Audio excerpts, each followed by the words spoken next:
na Wakenya wengine, si ndio? Sasa ameweka magari zote, ako pale NTSA, ameleta kampuni yake na mtoto wake ambaye ndiye itakuwa naokota pesa. Amesema ati magari yote ya mwaka 4 atipelekwe inspection, kila mtu alipe 20,000. Hiyo ni zaidi ya shilingi bilioni 10 ambaye William Ruto anataka ya kufanya siasa. Mimi nataka niambie watu wetu wote Kenya nzima, mtu yeyote asikubali kupeleka gari yake inspection na kutoa pesa kwa William Ruto.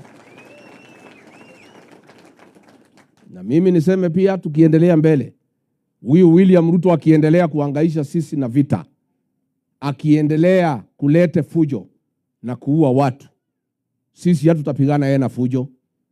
Mimi nitatoa agizo katika Jamhuri ya Kenya, Wakenya wasimamishe kulipa kodi mpaka William Ruto akuwe na adabu.